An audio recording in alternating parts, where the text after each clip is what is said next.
Of course, this is his first lecture as the Finance Minister of Tamil Nadu. Thank you, sir, for agreeing to do this despite your extremely busy schedule. The topic of the lecture today is: do freebies, subsidies help or hinder growth?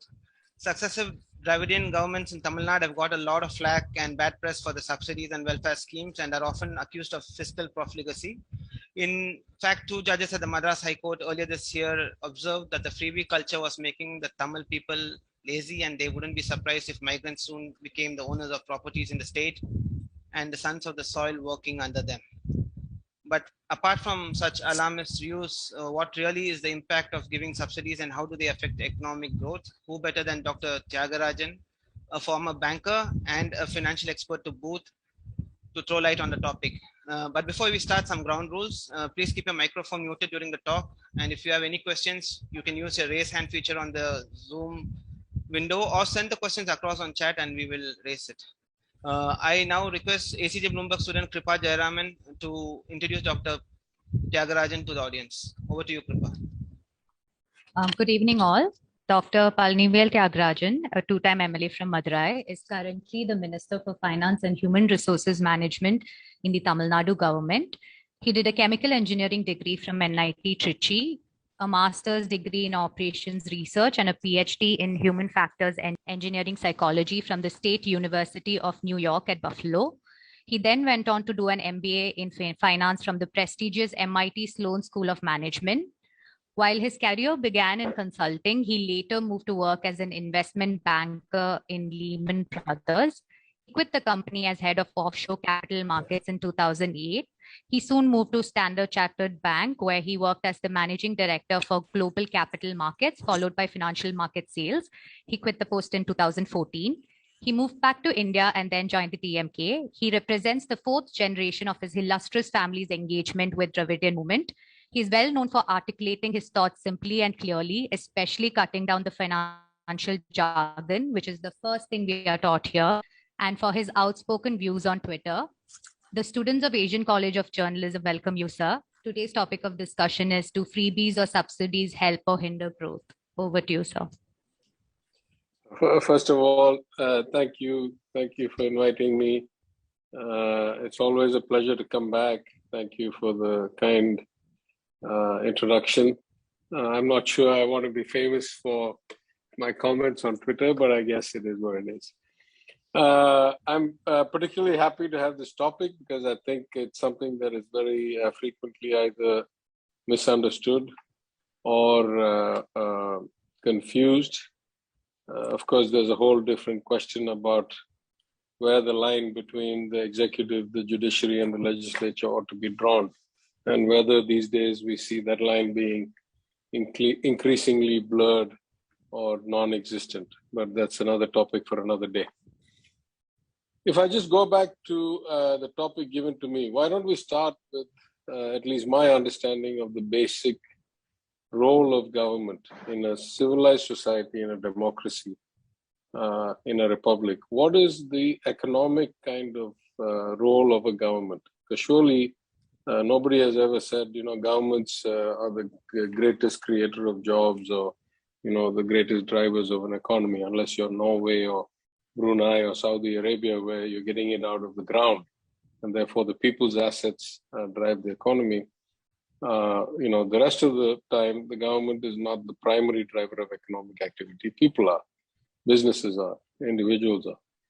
So in the simplest sense, I would say the job of government in a democracy is really three or four basic things. One, to raise revenues from the people in an equitable and fair manner. In fact, our Economic Advisory Council member, Dr. S. Narayan, former Finance Secretary of India, has said that that really has been seen as the primary role of government, stretching back to the Arthashastra in our culture, that it's really about raising money in a fair and equitable manner and the optimum amount of it.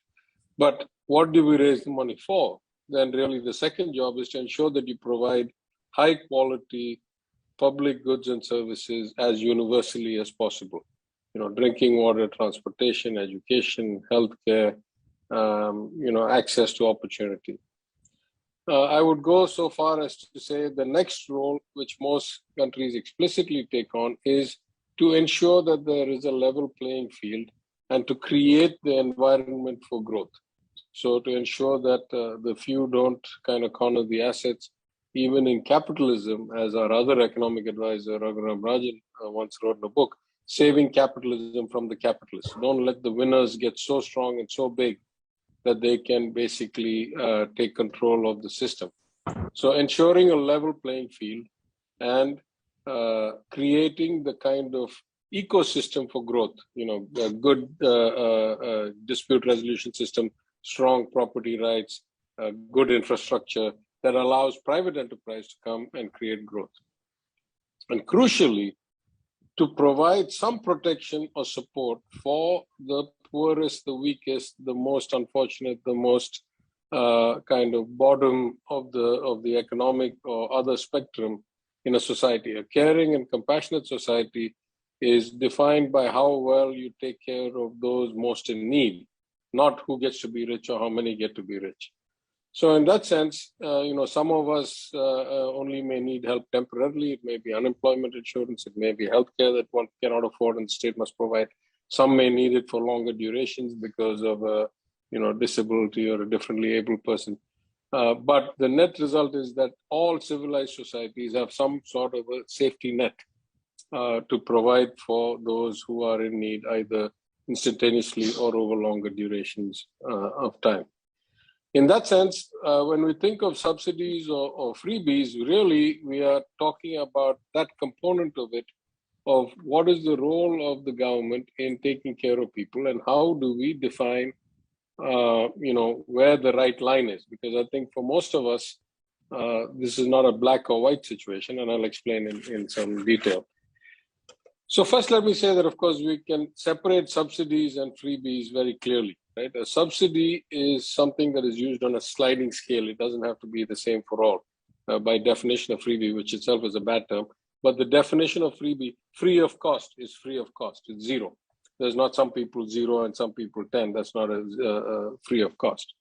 Whereas a subsidy can be some people get 10%, some people 20, some people 15, some people 25.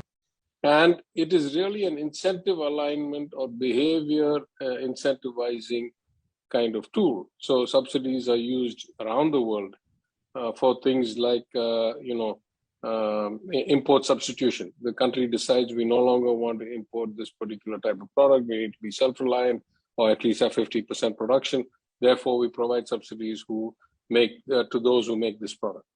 It can be for export promotion. In our country, we provide a lot of subsidies and benefits to people, particularly when we were not as strong in foreign exchange reserves, to those who would do exports and earn foreign exchange for us. Most states and the union government provide subsidies to entrepreneurs, to small business owners, to people who create jobs, to people who innovate, for people who do startups. So a subsidy is more of an incentive alignment or an incentive creation mechanism, and it can be on a sliding scale. By contrast, a freebie is effectively free of cost. Now, freebie is probably, as I say, a bad term, but let's just say, services without any payment. Every society in the world, bar none, provides something free of payment, right? Whether it's education, whether it's drinking water, whether it's, basic healthcare of some minimum sort or emergency. And really, it's a question of degree to who gives what. And I made the point somewhere else that I'll make here again. There is very little correlation between a country's average GDP or per capita GDP and whether that country has poor people or not, because there's another dimension to societies, which is the higher or lower inequality built into the society. I'll give you a couple of examples. So the US is one of the richest countries in the world. Has very high per capita income, somewhere around $52,000 per person. But does that mean that there are no poor people in the US? Of course not. There are so many people who the government of either the state or the federal government provides things like food stamps, meaning they otherwise will not have enough to eat. So, so even in the richest societies, there are still people getting government assistance to ensure that they have food, their children have food. In the US, in the income tax system, there's something called earned income credit. People who earn so little that the government uses the mechanism to pay them back and has them file a return, not because they're paying tax, but so they can get a refund, so-called refund for credit they would have otherwise, income they would have otherwise earned. So every society in the world has some people that need help, and the rich doesn't change that. Let's go within India. A state like Gujarat has a slightly higher per capita income than a state like Tamil Nadu. However, if you look at either the per capita consumption or the Gini coefficient or the access to healthcare or the average education or the percentage of girls below 15 who are enrolled in school full-time, there is no comparison. Tamil Nadu is much, much better off in all of those dimensions. It is fundamentally a more equitable society. And that is despite being 10 or 20,000 rupees out of a 2,30,000 or whatever per capita income variation to Gujarat, or lower than. So, the real question then is not, is there or isn't there or should there not be? Of course, every society has some. Really, the two things we should talk about is what kind of free of cost service or product and how is it administered? And that really will be the question whether we think, the real debate would be, in theory, if you were spending money without getting the right outcome for it, then it hurts growth, because I'll give you some examples, but really you could be not just squandering away the public money, but you could be creating problems yourself. As, maybe observed, without comment by somebody earlier, that in theory, you could be disincentivizing people from doing real work, or somehow creating some new issues. The other extreme is that surely nobody would advocate that we don't provide education for free. Nobody would advocate that we don't provide at least vaccinations for free. I mean, these are all things that is not in the realm of discussion for most reasonable people. So I have picked up about 5 or 6, I've just written myself a little note, examples of what others would consider freebies. And the first problem arises, of course, by what is the definition of a freebie? One man's kind of fundamental service or provision of subsidy or essential facet of civilized society can easily be called another man's freebie. I made this point to the 15th Finance Commission, whose terms of reference included, believe it or not, a clause that said that states which do a lot of populist spending shall be given a lower allocation of tax funds. So I asked the question, how do you define what is populist?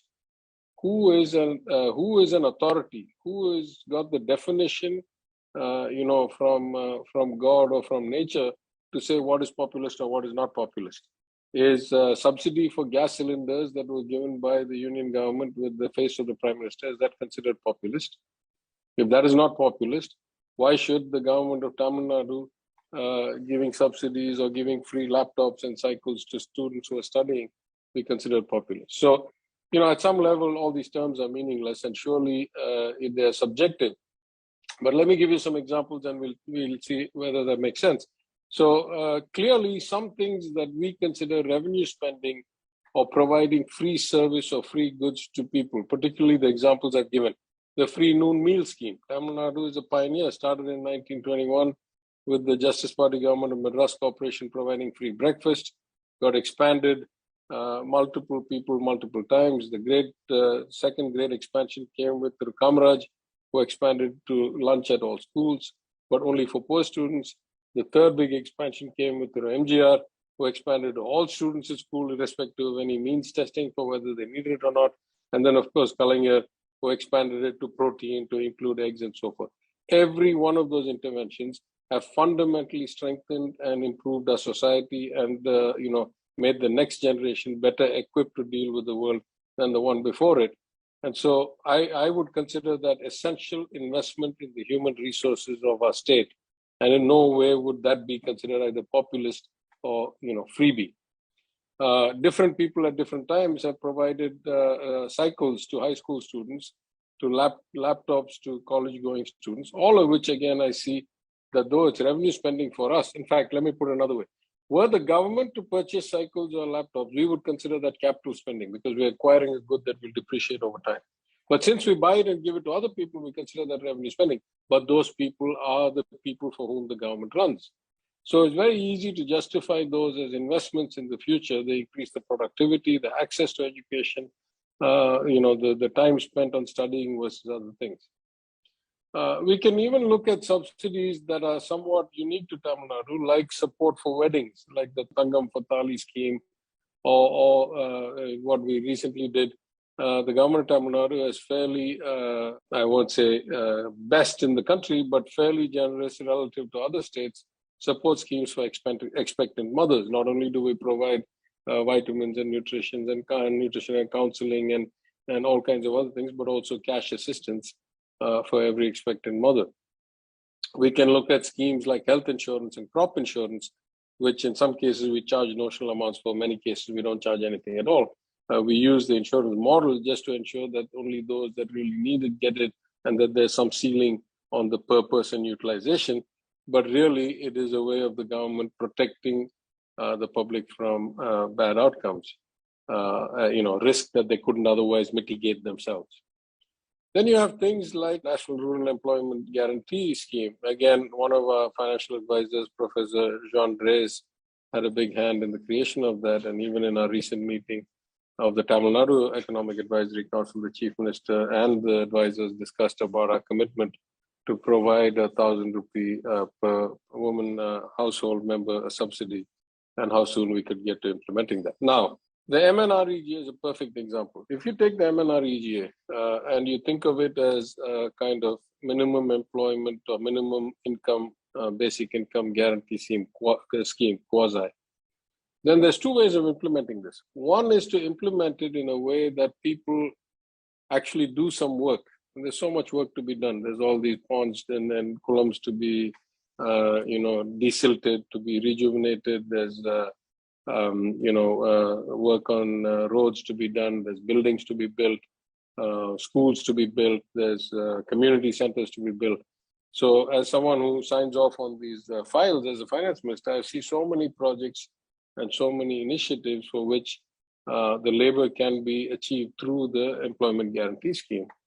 And that is really a win-win, right? We get the work done. We get some output for it. There's increase in productivity, and people who otherwise were not in the workforce are engaged into the workforce, raises the overall productivity of the state collectively, and ensures that they have basic income, which they otherwise would not have.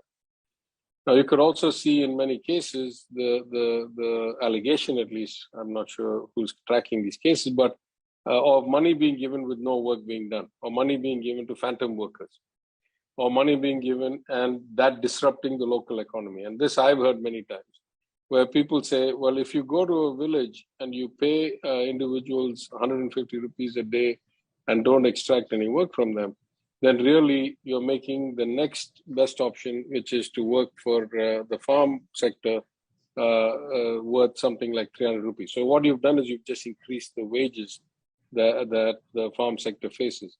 And if you do that, you have 2-3 basic problems. The first problem is that you have increased the input cost to the farmer. The second is that will reflect in increased food prices at the retail.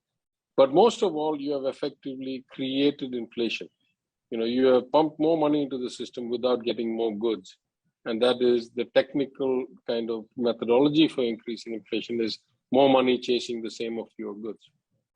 So, like with many other schemes, it's really the execution, the implementation, and the context. And I'll get into that or let me just actually go aside here for a second.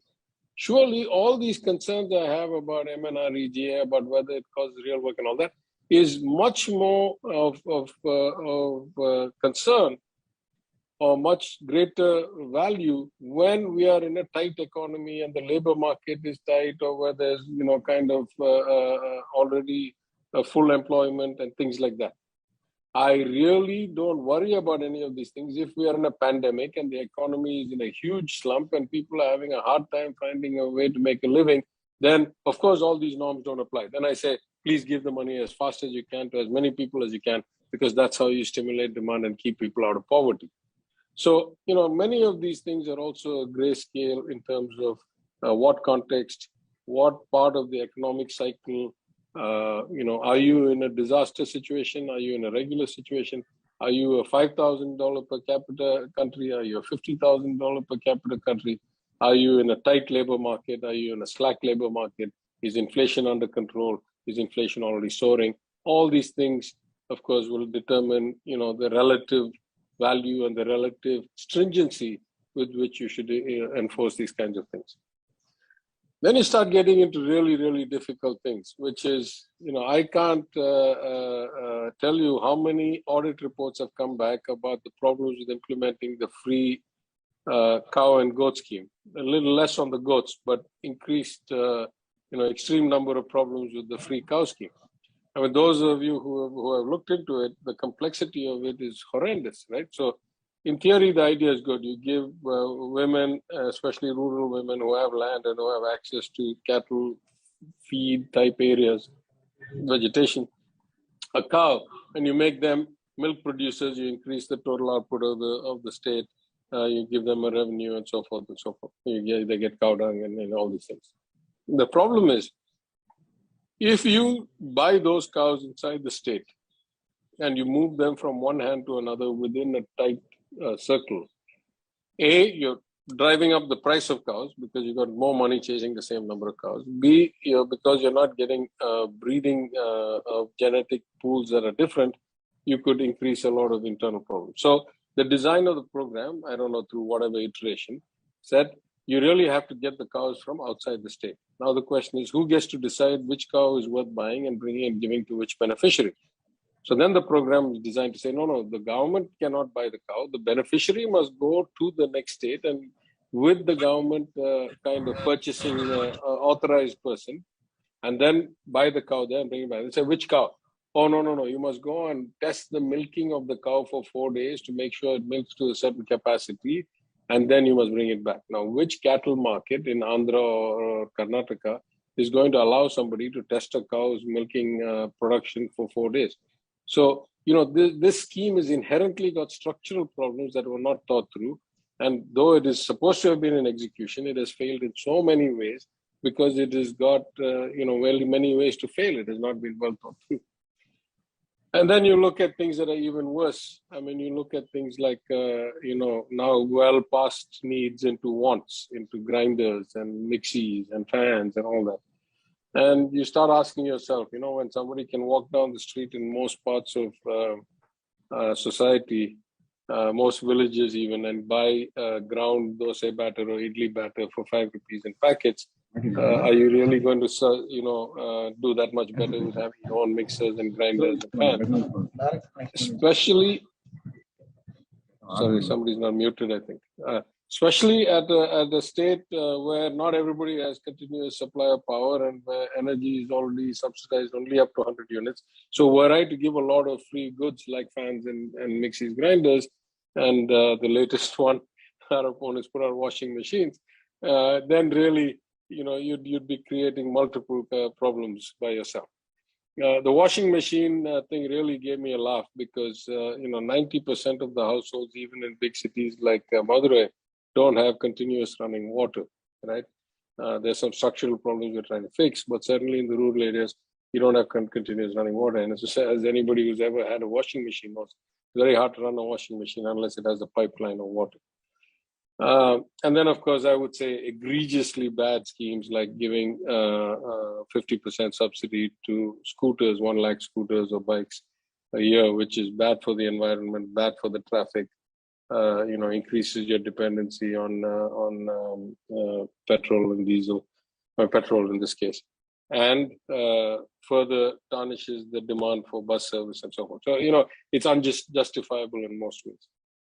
So, if I put all of this together, I would say that really there are no black and white answers here. It depends, of course, on the many variables that I've said. But I'll go one step further. I'll say, at the end of the day, the execution is probably the most important aspect.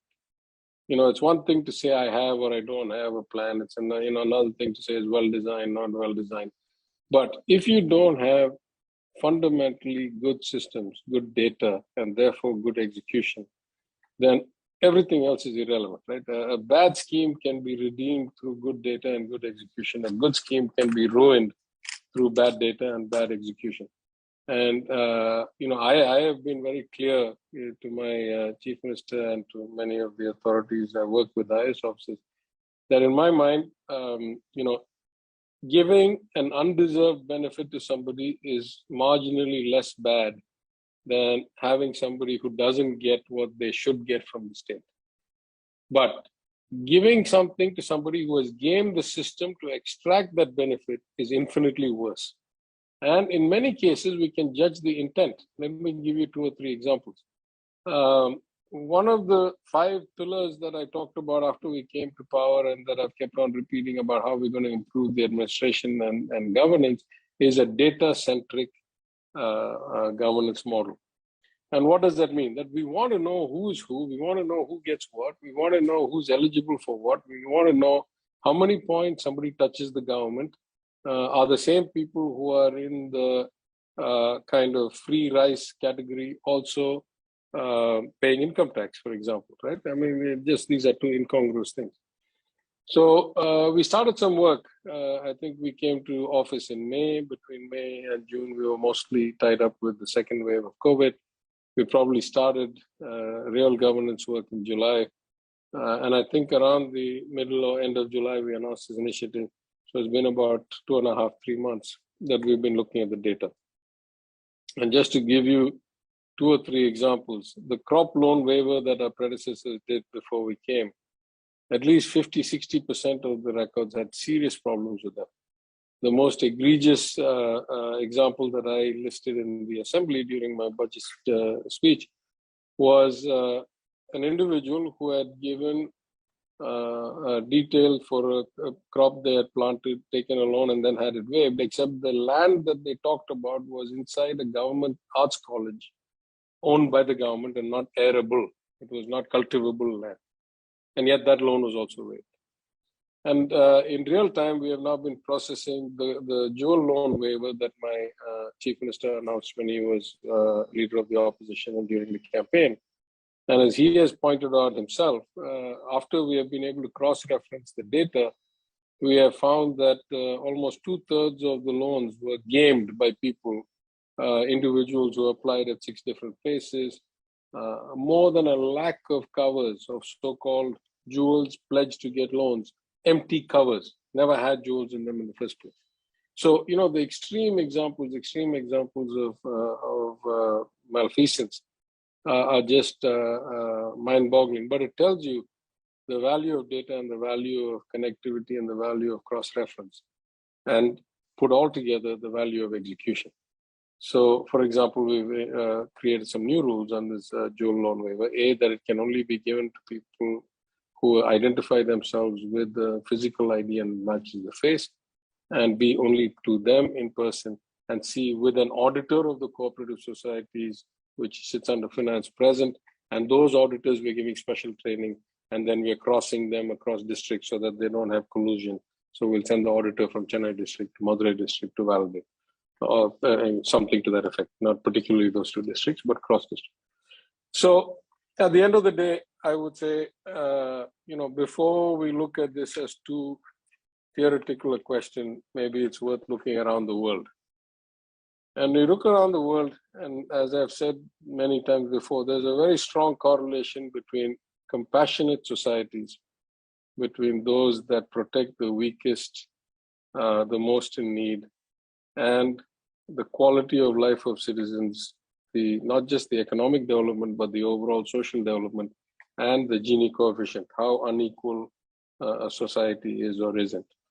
And I give examples at a global level. If you compare places like Scandinavia, Western Europe, Australia, New Zealand, all relatively high tax, high benefit, free education, free maternity leave, free healthcare, better quality of life countries. You compare those to, even a country like the US, the quality of life doesn't quite match.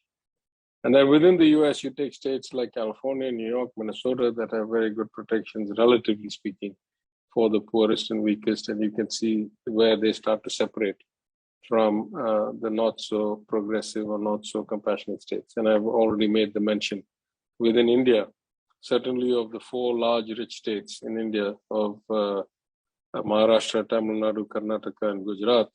Tamil Nadu stands on its own in terms of the relative development across both economic and social indicators taken together, doctors per 1,000 people, infant mortality, maternal mortality, girls enrolled in education, access to healthcare, doctors per 1,000 people, percentage of sanitization, percentage urbanization. Any of these measures you take, we stand in a separate place by ourselves. And surely that has something to do with being a society that has worked consciously for inclusion, for ensuring that the bottom is protected. It comes at a cost. Nothing comes free, right? I mean, surely there are many things that are wasted. Surely if we spend money, some of the time it goes to the wrong places, sometimes unconsciously, sometimes consciously. We are just doing an exercise now where some preliminary data has come in that many people, many thousands of people who are listed as having expired in the civil register are still listed as receiving pension benefits in the government's pension systems, the monthly 1,000 rupees. So on the one hand, that's not good. We can correct it. On the other hand, there are also moral questions. If 1,000 rupees a month was what we considered the kind of living sustenance amount of money to be given to a widow or a differently able person back in 2011, then is it a fair and just society that still only provides 1,000 rupees a month in 2021? Should that number have been significantly increased? And why has it not? So, as with other things in life, there are relatively few black and white answers. Everything has nuance. Execution, administration, governance is as important as philosophy, planning, policy. But I think overall, the state of Tamil Nadu has benefited from a particular and unique approach it has taken. And certainly the Chief Minister has no intention of moving away from this model. If anything, probably we will expand on it, but with better data, with better integration, with better execution, with better checks and balances. And that's, that part is black and white for us. We have no doubt about it. Why don't I stop now? I've been speaking for about 35 minutes, and then maybe I can take questions that might be of greater value to the audience. Any questions? Yeah, Gokul, go ahead. Hi, sir. Good evening.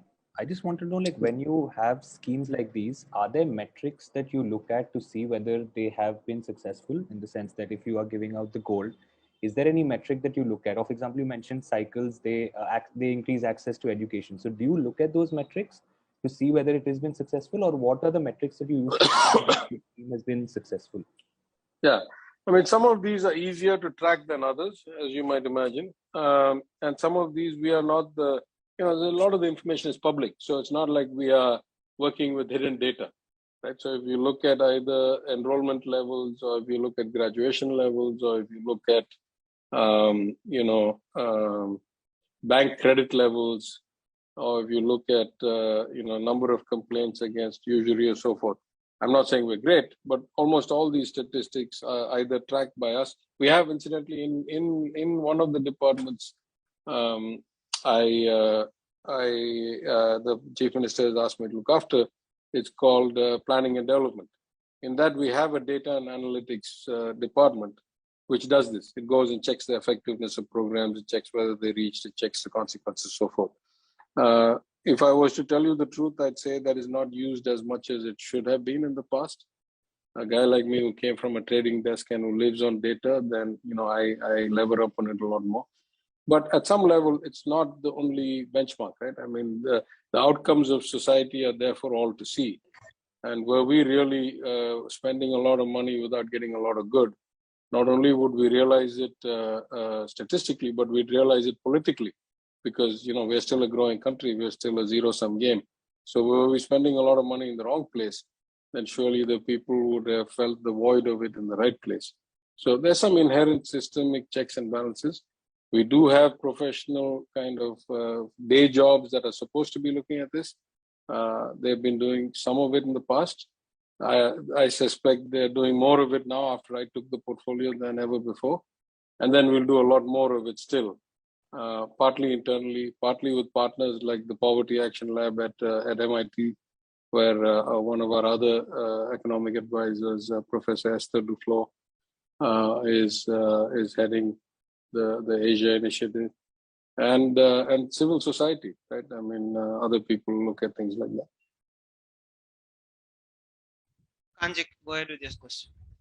So I have two questions. Firstly, while the success of several of these social justice schemes is out in the open and it's visible, but then over time and over the years, it's become a very common visual that several of these social justice measures are used as tools by political parties to lure voters. So how do we prevent something like that from happening, as a tool? And the second one is that your party in its manifesto had promised 1,000 rupee allowance to women head of households. So while you have fulfilled the promise of increasing maternity leaves for women, how do you plan to finance this measure, which is given the situation of COVID and piling deaths in the state? Yeah, I think the first is that we are very clear that if a program works well, we should find that fewer and fewer people need it. And that's the whole point. We're lifting people out of this system. And our data as a percentage of society certainly shows that, and will continue to show that, I think. If you say, will politicians use it as kind of vote catchers? Look, politicians come from society, right? We don't fall from the sky. We're not dug up from the ground. We reflect society, and our job is to align ourselves to society. In some rare instances, we expect to lead society to where it needs to go, even if it doesn't want to go. But most of the time, politicians are not that kind of, we want to carve out the new world and all that. Most of the time, politicians want to kind of keep a little bit ahead of, a little bit behind where society is. I think the more developed a society becomes, its aspirations change a lot. I think the days in Tamil Nadu where you could just simply win by promising this freebie or that freebie or more of the same, I think those days are behind us. I think you have to say something of substance.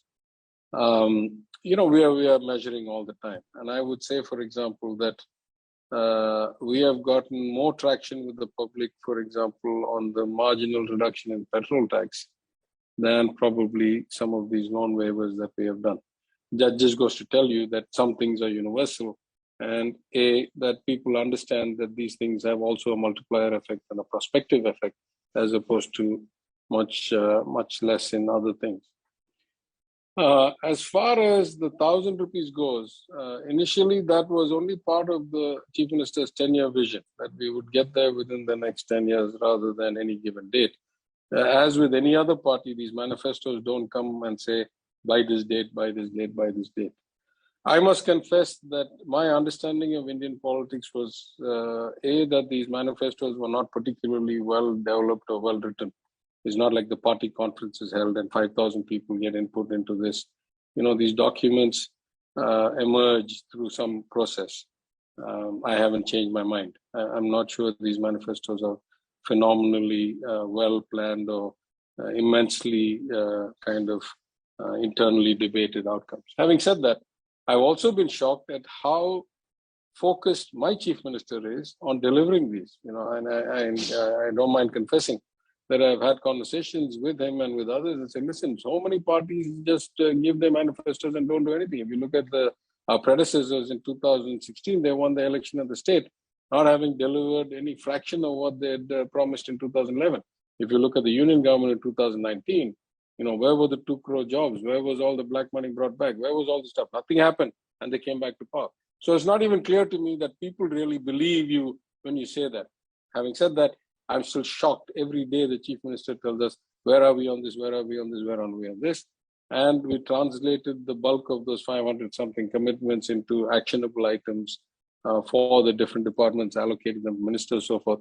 And I must say that it was beyond my wildest expectations that we would deliver on 200 and something of them within 6 months of taking office, because certainly many of them have such great costs and such great groundwork required that it's not realistic to get that done all within any short time. But as far as 1,000 rupees go, the first thing we're finding out, and really it was on the discussion just to show how important it is. It was on the discussion with our global economic advisors at the second Economic Advisory Council meeting that happened on Monday night, about 48 hours ago now, and extensively. And Professor John Reyes wrote a note before it and wrote a note after it, and I'm looking at some of the data so forth. So really, it's not that complicated or that astronomical in size. It could be up to 2 crore families. Tamil Nadu's population is such that there's, we can use electricity meter connections, we can use ration cards, we can use voter databases. Whichever way you look at it, there's about 2 crore families. My best guess is that, certainly families like mine don't need it. So if we start moving up and down the spectrum in a state with a 2 lakh, 40,000 or something per capita income, which is 20,000 rupees a month, and a fairly low Gini coefficient, meaning a much more homogenized and much less stratified society compared to, let's say, Gujarat or Maharashtra or Karnataka, certainly compared to UP or Bihar, then maybe the numbers are not as we thought. It's not like 2 crore people or 2 crore women should get the money. It's probably in the tens of lakhs. And that's what our data is showing us. And then you multiply that by 12,000 rupees a year. And it's not actually, it's a big number by any stretch, but given the scale of Tamil Nadu's economy and the scale of our budget this year, I presented a budget to the Assembly, I think it was 3,55,000 something crores, and the estimated GSDP of 21,36,000 crores or so. So, a 12 or 15 or 18,000 crore is not an overwhelming number. I personally am much, much more concerned that we should know who is who. We should have a family portrait of every portrait. We should find out who's benefiting from what schemes. We should find out who needs what help more than other help. And we should find out, therefore, to get this money into the hands of people for whom it would make a difference. That's what I say about everything. But I say that more specifically about this one, or more vigorously about this one than any other. And I think these are all things that we can do reasonably. We're a big state. We're going to start announcing some of the things we have done and some of the things we have discovered. And while it's a very difficult time based on many years of mismanagement, plus demonetization, plus a pandemic, we have borne it better than others, right? All crises exacerbate inequality. And that was true of both demonetization and the pandemic. Tamil Nadu suffered much less than the Indian average or than poor states did. And so our ability to bounce back and get back to a relatively good trajectory is probably better than most. And so I'm not overly concerned about the time. The Chief Minister would like it done yesterday. So we work within that time frame, but we'll get it done sooner rather than later. And the money is not my biggest concern. The data, the execution, the fairness, the model is much more my concern. Anjali. Hello, sir. So my question is about the white paper that was released a few months ago. So in that, it's mentioned that the subsidies have reached the level of 27.6% of the revenue expenditure. And there's a line that says that the urgent measures for improving, targeting, and reorientation of subsidies. So my question is, could you elaborate on what exactly is meant by reorientation of subsidies and whether it could potentially affect the existing subsidies? Yeah, listen, as I said, right, the philosophy is very clear. We want to make sure that those who need it get it. We want to make sure that those who don't need it don't get it. And most of all, we want to make sure that those who game the system don't get it at all. And, we've been doing a lot of work on the electricity front because that's really where the bulk of our immediate concerns are. And we lose about, on average, 2 or 3 rupees a unit for every unit of electricity concerned. We lose about 60 rupees a kilometer for every public transport bus that travels. So these are not sustainable models. So when we go and break it down, we start to see some very clear things, that this is more inertia and kind of lack of application of mind than anything else. If we look at the EB subsidy, for example, of the annual subsidy of effectively, or the loss, let's call it. I don't know what part is subsidy, what part is not. But of the annual loss of 30-something thousand crores, within the retail sector is about 20,000 crores or so, within what we consider free electricity to agriculture, but actually includes a lot of line loss and a lot of theft. I mean, in Theni district in the Kambam Valley, I personally have highlighted a lot of instances, and an affidavit has been filed by the PWD that something like 24,000 horsepower of unapproved or beyond the norms motors are being run. That's about 40-45 lakhs a day of free electricity going to the wrong people who are stealing water using the free electricity. So it's like we are enabling the criminal behavior at a greater cost to ourselves. So even within, then we start breaking down, even within the residential sector, the bulk of the kind of 100 free units benefit goes to people who use more than 500 units of electricity. So, once you start going for these kind of blanket subsidies or blanket free items, in some cases they're very targeted because we have a social justice agenda. The Chief Minister says all women will travel free because he wants to ensure that women have access to go to work and get out of the house. But if you look at it from a different perspective, it's not clear that we should keep, let's say, bus charges at the lowest level possible, because we're catering then to the people who make 5,000, 8,000 domestic work, low end of the pyramid. Surely there are also people who earn 30,000, 40,000, 50,000 rupees who get on a bus and they're still buying tickets at the level we intended for the 3,000 or 5,000. So in the white paper, we have pointed out several anomalies without elaborating too much about them, but we think people will read into the lines in the transport corporations before we ever consider paying for diesel or the depreciation of the bus or anything. For 1 rupee of revenue, we're paying 1.5 rupees of wages. No business in the world will run like that. Even if you see it as a service, I have no problem. In many countries, they provide free transportation to the weakest sections of society. In many other countries, you have a card, like in Hong Kong, you have a octopus card that basically the government knows who you are, and the rate at which you pay is based on whether you're a student or a retiree or a normal working person or poor and deserve subsidies, etc. So, there are so many models around the world. And so we are trying to find that balance, that our value system of economic inclusion and justice meaning we give free to those who cannot afford to pay, and we charge to those who can afford to pay. How do we implement those in a way that these models work out? And it's doable, right? The math is in the right place. So far, what we have seen. Of course, it's a sea change, so it'll require some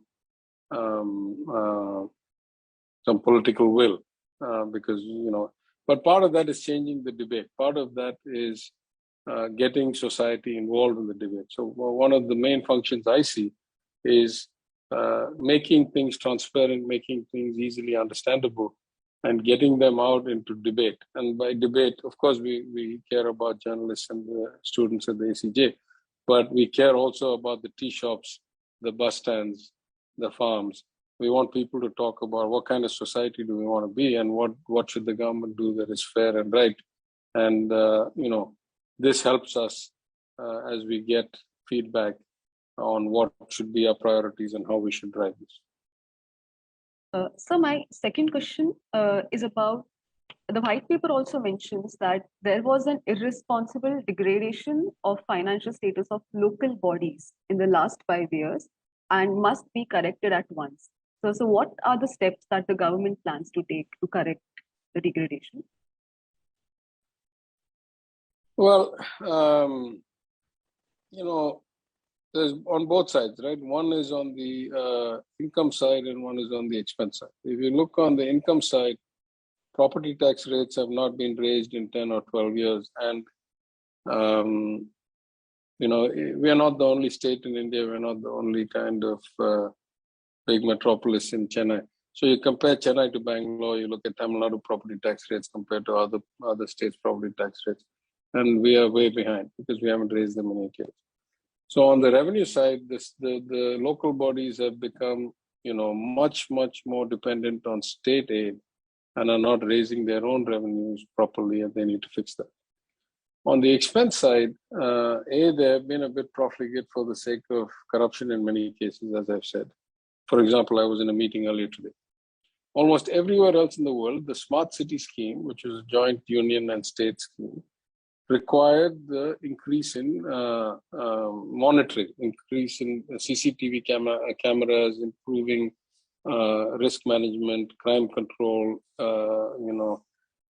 In Chennai, for example, the cameras monitor the trash bins. And when they get close to fill, then it's time for them to be picked up and taken out, or they put sensors in the trash. In Madurai, 0 of the 1,000 crores or 1,200 crores allocated was spent on any of these things. It just went to tenders that could be given margins to the ministers for them to make money. So, these things are gaps in capability that we have to get back. If I focus on Madurai for another minute, I'll say, lots of bills have not been paid. The local bodies owe hundreds, if not thousands of crores to the Tamil Nadu Water Administration Department, as well as to the Tamil Nadu Electricity Department.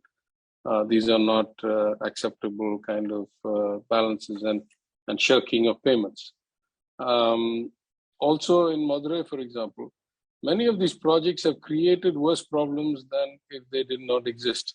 In my constituency, there are 2 major construction projects that are done. And one of them has parking spaces for 1,100 bikes and 110 cars.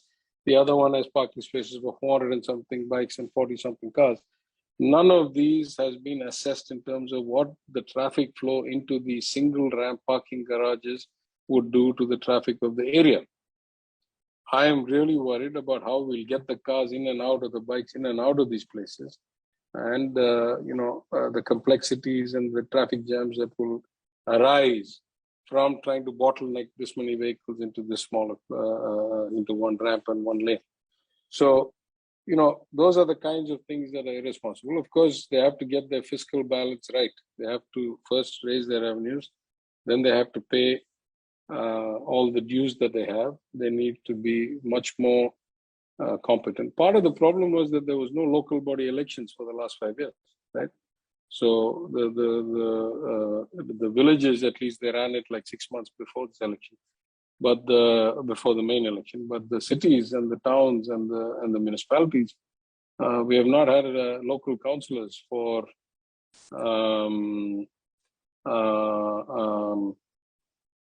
since 2016. So it's if that's what democracy is supposed to do. You're supposed to have locally elected officials who are worried to go back and tell their voters why they allow stuff like this to happen. Then they will act. But if you don't have any elected official, and the last, the first port of call is the last man in the hierarchy, who's the minister for municipal administration sitting in Delhi, who's impervious to any kind of intrusion, then they'll do whatever they want. And that's what has happened. Dima. Good evening, sir.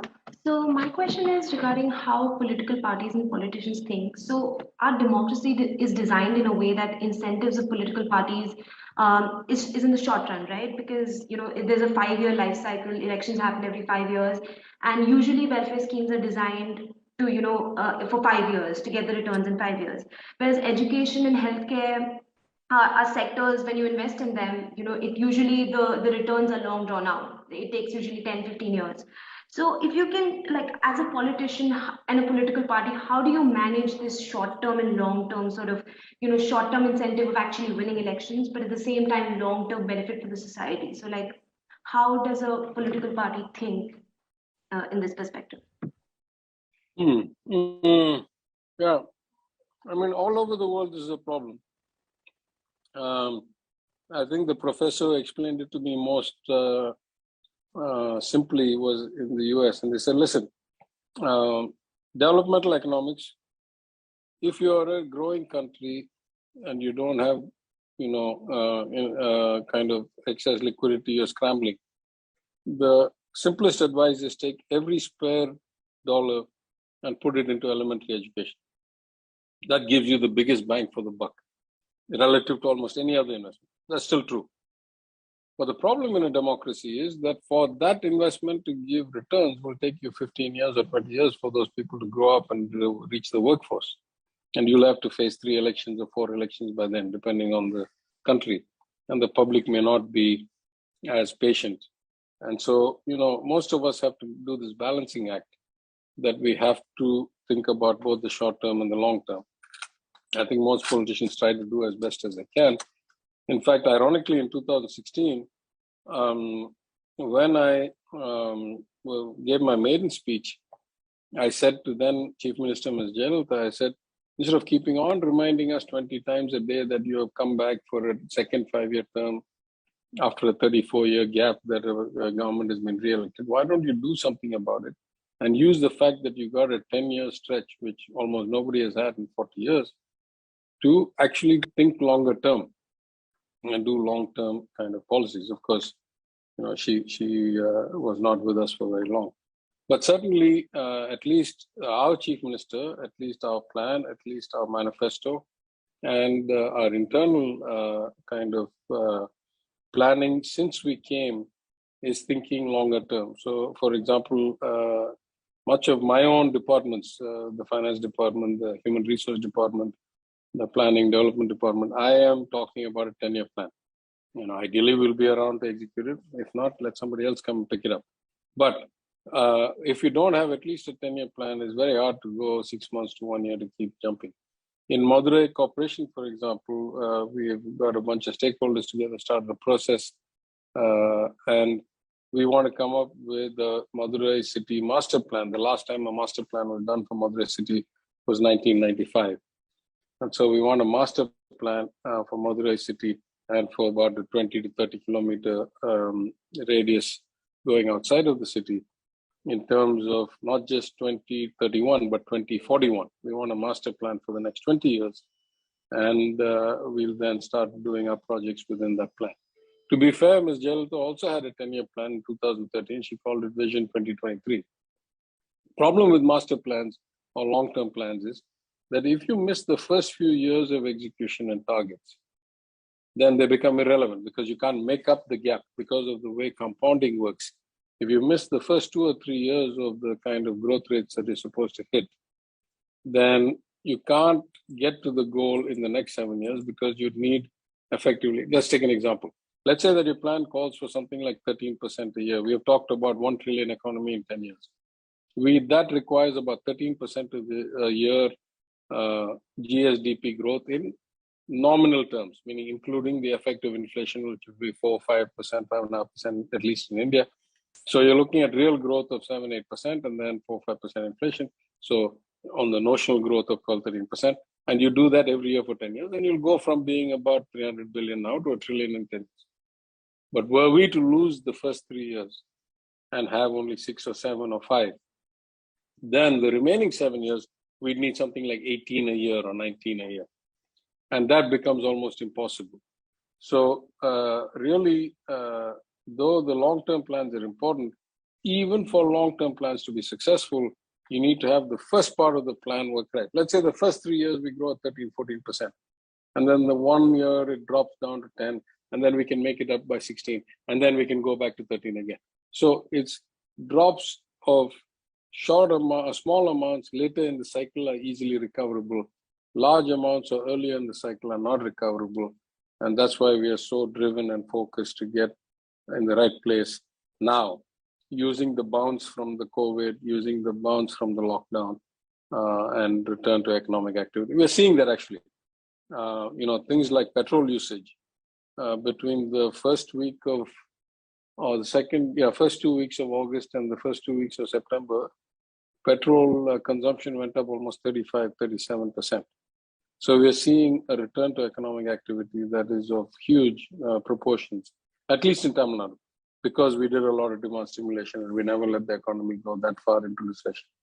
I'm not sure what it is for the rest of India, but we'll wait and see. Bhavya. Hi, sir. Good evening. So my question is that you had mentioned in an interview a few months back that your major concern is to maintain liquidity, right? And then that the main priority to be to focus on revenue, interest containment, and debt containment. And additionally, to reduce the borrowing to finance interest payments, but rather pay more attention to capital development, right? So in the budget, which was presented for 2020-2021, the budgeted interest payments actually saw an increase as compared to the previous years. So amidst increasing interest payments and increasing focus on welfare schemes and also capital development, how does the government actually, like what measures do you think should be put into practice that can help a government maintain a balance between revenue, interest containment, debt, and to maintain like enough liquidity? Yeah, let me make those simpler. I think the first is I didn't say that I have a concern about liquidity. I said when I came to the job, the first thing I did was ensure that I have liquidity, and it's fine.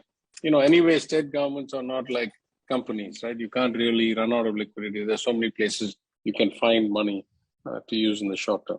So I'm not saying we're flush with liquidity. I'm saying I just wanted to make sure that that was under control, and it was, and then I moved on to other things.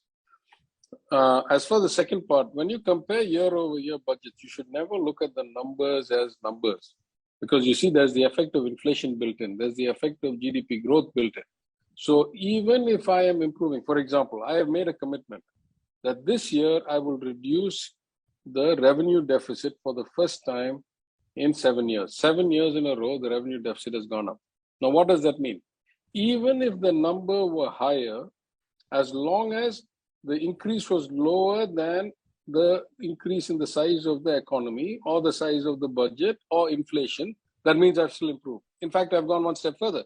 I said I will actually bring down the revenue deficit in rupee terms, which means that I will have double improved it. Not only have I not grown as fast as GSDP or inflation or the budget, but in today's rupees, I'm paying less than I was paying in yesterday's rupees, which were worth more than today's rupees. Because of inflation, today's rupees are worth less than yesterday's rupees.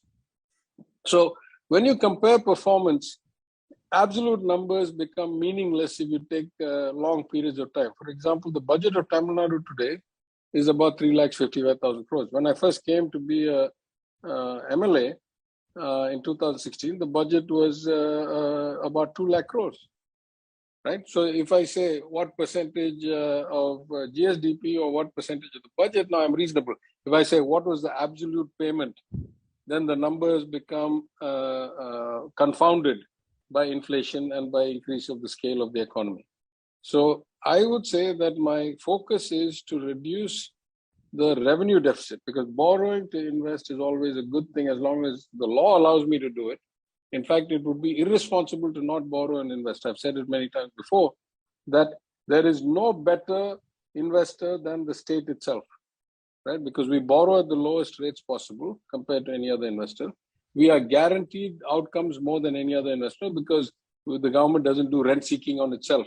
The corruption will not stop a government project, and basically the barriers to successful outcomes are fewer. And we generally invest in such assets that they have high multiplier effects. We build ports or water systems or hospitals or roads or things that will then create a great spurt in economic activity or in productivity or in people's ability to get to work. So we want to do capital. So really my focus is that I want to reduce the revenue deficit. I want to, so I can do that two ways. I can increase the revenues, and I can increase the revenues faster than the expenses and faster than the total size of the budget of the economy. Then as a percentage of GSDP, if I increase it, then it's even better, right? Because just increase means the GSDP is also growing. So I've had a very clear target. I said that at one time we used to get about 10.5% of our GSDP as our revenues. That has dropped to 7.5% before the pandemic and down to 6.5% after the pandemic. So our ambition is to get back to 10, 10.5 as quickly as possible. That is probably my primary goal. If I do that, then I get the best of all worlds, because my revenue goes up faster than my denominator, which is GSDP, and also in return, which is the interest as a percentage of revenues, my revenues, which is the denominator, goes up faster than my interest payment goes up. So my interest as a percentage of revenue drops. So really, I want to increase revenues fast as a percentage of GSDP. Therefore, I want interest payments to drop as a percentage of revenues. Everything else will take care of itself. The debt and all, I'm not that worried about. Everybody's debt is perpetually growing, particularly if I include, the effect of inflation. Debt is always increasing. Very few times, even the US, the only time I think in the last 50 years that the US paid back debt was under Bill Clinton, when I was in the US around 15 years ago. Under every type of government since then, under Republicans and Democrats, it has continuously kept on increasing, right? So that's what happens in most countries. In fact, the macroeconomic equation requires there to be people to borrow. As long as the wealth of the world and the savings of individuals keep growing, somebody must be on the other side borrowing it, whether it's corporations or governments. So, those things don't worry me a lot. It's really these two things: revenues as a percentage of our economy, and therefore bring down interest as a percentage of our revenues. We can do that multiple ways, but the easiest way is to grow revenues fast and not borrow for revenue spending. That's the two easiest ways to bring your economy back on track. So we're doing both those, yeah. Hello, sir. Do you think the Aadhaar infrastructure has the capacity to help governments mitigate inclusion and exclusion errors for such subsidy schemes, or do you think we need something else? It's a very good question. As with all things, I have multiple levels of thinking about this. One level is that I think the Aadhaar is better than nothing. And we have used it in the last few months, as I told you, for our initiatives quite a bit.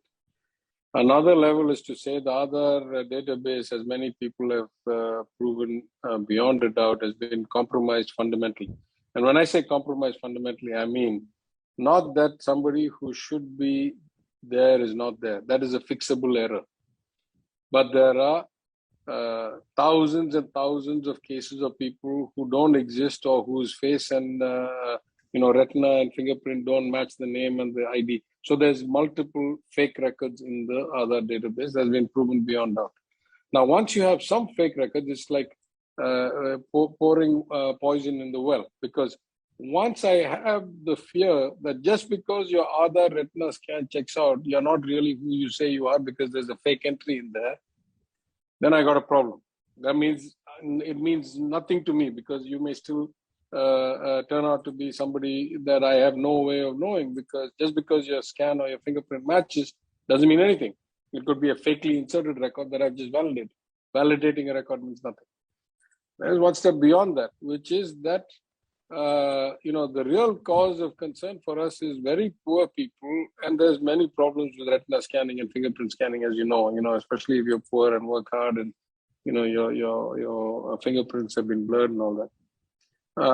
But the final concern I have is that the Aadhaar database is a union government database.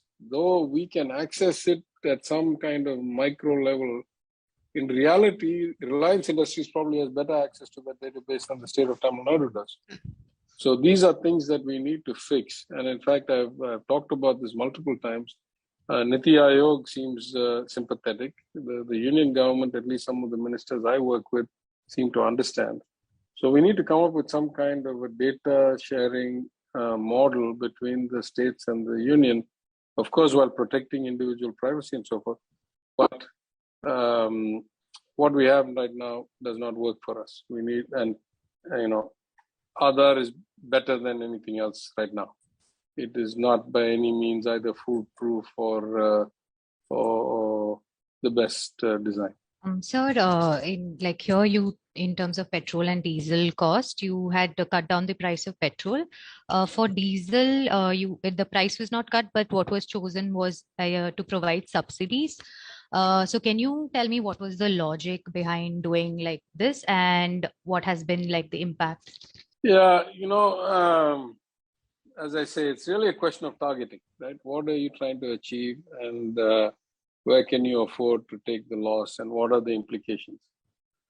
I've talked about this a lot, so I don't want to spend too much time about it. But as I say on diesel, well, in everything, the biggest concern I have is I don't know who's buying what, right? Like if it was, let's say this was Singapore, and every vehicle, every bike, every car, every bus, every truck has a unique ID, or RFID, a radio frequency ID that can be read by a scanner. Not that far different from the FASTag, okay?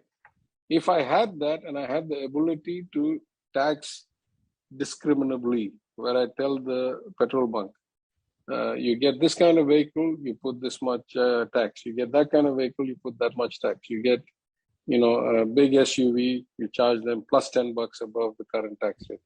You get a small car, you charge them $5 less. You get a small business or a small farmer, goods transport vehicle, you charge. So that is really being able to target my subsidies to the people that I believe I want to help and reduce the income from them for the sake of societal good. Since I don't have that luxury, I have to start looking for approximations. And the approximations that were available to us in the limited period of time and the overwhelming urge of the chief minister that we had to fulfill as many pledged campaign promises as possible, we just settled on that, in the sense that petrol, very many fewer cars run on petrol, and the greatest, and even big trucks and all that don't run on petrol. The greatest consumers of petrol by far are the 2.6 crore two-wheelers in Tamil Nadu. And so that was a direct benefit that we thought would reach pretty much half the population, instantaneously. And with diesel, it started getting a lot more complex about, boats versus tractors versus public transport corporations versus large cargo carriers versus, and to be honest, none of our economic advisors was a big buyer of the fuel tax cut. And so, we did it from the chief minister's perspective because he said, I said so, and so I'll do it. I was sanguine. I liked a couple of things about it. One, that I had personally stood up and argued against the VAT increase in the assembly when I was an opposition member, saying this is wrong to increase input costs and create likelihood of inflation or marginal squeeze of profit margins for fishermen, farmers. And all. So I was happy to be consistent with my position that when I was in opposition, I argued against this increase, and therefore I came and was part of bringing it back down. The second was that I genuinely felt there would be a multiplier effect in this one because we were directly giving it to every individual. And that part has been proven true in the sense that when we take polling and so forth, the part that most people tell us they really like was that we reduced the petrol tax. It's reached more people more effectively than any other subsidy or scheme that we have done. And partly, I think we wanted to show to the rest of the country that it can be done and we can live with it, right? I think like the union, the RBI Monetary Policy Committee has been keeping on telling the union government for the last, 6 months or a year, that you really ought to reduce the taxes, the union taxes on petrol and diesel, and that will give you a good multiplier effect on the economy. And they have been resisting, they have not done it at all. And so we thought, let us set an example, let us show how good how big the multiplier effect will be, and let us get the debate. As with everything, we want the debate to expand, and we want more people talking about this. And I think we really achieved our limited objective, though I must confess that even day before yesterday, our economic advisors were not thrilled with it. So it is what it is. Sometimes we do things that are, for the people, even if they're not strictly by the textbook. We're completely run out of time, but Aryan Singh, you can go ahead with your question. Aryan? Thank you, sir. Yeah, good evening, sir. So since you talked about your approach towards adopting a data-centric governance, but there's a case that often acquiring more data isn't going to make it's data-centric and may even make you less data-centric. For example, if each data set you acquire has a different data model and you just like plop them in a data lake without any attempt to harmonize them, then you're getting less and less data centric. So, and also following a data centric approach, an organization often fails to act as data driven. So how is your government coping up with the challenges while being a data centric and database governance? Yeah, I don't think we have any challenges at all, right? I ran a large global operation where we use 100 times this with 1,000 times the complexity. So these are all basic steps that people have done, tens of years ago. We are far behind the curve.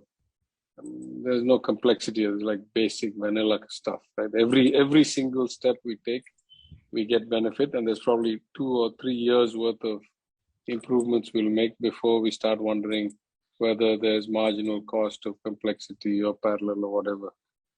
It's a no-brainer. We are so far back. These are all like it's like being in kindergarten. Right? It's not complicated. Ashwin, you can ask your question, and with that we'll end it. Yeah. Yes, thank you, sir. So good evening. You created and revamped the party's IT cell for the campaign. So it is nice to see your data-driven politician as the finance minister. So since you mentioned that we need to do better in terms of data availability, what are some plans of the state of Tamil Nadu to bring people under a system to collect quality-rich data while maintaining data privacy? What is your suggestion on it? Sorry, what was the word before something data? What was the adjective there? In terms of data availability, sir? No, you said quality-rich data, quality-rich data, okay. Better quality of data. Yeah. Well, it turns out that the state actually has a lot of records in different places, some not digitized, certainly not integrated, certainly not cross-referenced. So before I ever ask for new information and worry about where the defining line on privacy versus the greater good, we still have miles to go. I'll just give you an example. In my constituency, there are 240-something thousand voters. By law, I'm allowed to do two things. I'm allowed to get the voter list. Otherwise, as a candidate, I wouldn't know who are my eligible voters. And so every candidate who pays the deposit of 10,000 rupees gets 2 sets of data. At one time, we would only get it in printed books. Now we get it in CDs. Some of us have better technology than others. We can absorb that into searchable, sortable databases. But these days, data is available. There's the day I entered elections in 2016, multiple people were trying to sell me so-called Aadhaar databases, which I never took. But once you have the digitized data, then the question is what do you do with it? And then there's a second piece of information that everybody has, whether they use or not, which is that at the booth on the day of polling, we are all allowed to have multiple agents who validate whether the voter who comes to vote is really the voter that they say they are, and therefore that the booth is not rigged or captured, or the process is not subverted. Now, when our agents sit in the booth, of course they tick off to prevent that person coming a second time. Let's say that somebody forgot to put ink on them. At least we'll know this vote has already been cast. Or if somehow a fake slipped through, when the next person comes saying I'm the real person, at least we'll know there's a conflict here. So, because errors sometimes happen and we only discover them retrospectively when the real person.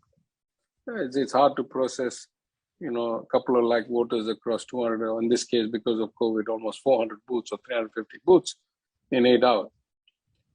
But most people don't take that data back and do anything with it. So what I do, and what many of the places that I can aid the party to do, we take that data back and we re-enter it into the computer. So we know what has happened to voting patterns, not just at a booth level or at a block level or at a ward level, but at an individual level. So for example, I was shocked to find that between 2019 and 2021, though the overall vote count, the polled vote count, only changed by about 2,000 votes, or less than that, 1,800 votes, that really almost 30,000 people who had voted in 2019 did not come to vote in 2021. Some of them because they passed on or left Madurai and shifted their vote to some other place. But a significant portion of them, 16, 17,000 people, simply had not come to the booth who had come last time. And then another 31,000 something people who had not voted in 2019, either because they did not live in Madurai then, or they were not yet 18 years old, they were the old, below 18s, or people who basically had stayed in Madurai, not bothered to come to vote in 2019, and had come in 2021. That was mind-boggling to me, right? I mean, just think about it. When the overall vote count has changed only about 1,800 votes, who would have predicted that something like 23, 24% of the actual voters differed between last time and this time? It's not the same election at all. 1 in 4 voters is a different voter, right? So when we get that kind of data, we start saying, what is the point of analyzing last year to this year at a booth level, at a block level, at a ward level, at a constituency level? It's irrelevant. It's not even the same person. Only about 75% of the people are the same, and they probably don't change their vote. So one of the biggest things I learned from this is that when this old saying that people vote with their feet is actually true, very few people come, punch the lever for black this time and white next time. If they are enthused, they come and punch the vote. If they can be enthused both ways, enthused by a positive desire or enthused by negative kind of backlash. But they have to get worked up enough to come to, particularly in my constituency, because I don't pay for votes. I state the policy that I will not pay, and I don't pay them. And that's actually detrimental to turnout. Let's be very clear. Some people cannot afford to come to leave their day job or leave their day's earnings or not cook for their family or do whatever. In fact, democracy is not that even. Some people simply cannot afford to take the 2 or 3 hours out of their routine to come and vote. That's the reality of the world. It's much less so in urban areas and in Tamil Nadu, but it's true all over the country. So that means that when you don't have enough incentive to come, or when you have other costs that are built into the system, actually people come when they are motivated to vote rather than the other way around. They don't come and swing left, right, left, right. If they're not interested, they don't come, they don't care. And so when we realized this, we were really nervous. What does that mean? If this, I do it for mine, I do it for few, I don't do it for all 234. But if mine is typical, that means that this election is not at all the same election as the last election. And therefore we were nervous, though we thought we were going to win. Going into the election, we thought that our 23-point-something% victory in 2019 was the best predictor, most likely, estimator of highest likely estimator of the 2021 margin. But in fact, it was not. We won 2021 only by about 5-point-something% compared to the 23% we had won. And that's because the voters were changed. The voters who were not enthusiastic about the ADMK did not come last time. The voters who were very strongly against the BJP and the leadership came out last time. The voters this time came out as much about ADMK as they did about DMK, as much about caste, as much about other things. The union government was not a factor in the elections nearly at all. And it was much more about other issues. And in my case, by good planning, good execution for 5 years and MLA, whatever, my margin of victory actually rose from, when the DMK won overall Tamil Nadu by 23%. My constituency, my coalition partner, the CPM MP, only won by 20 or 21%.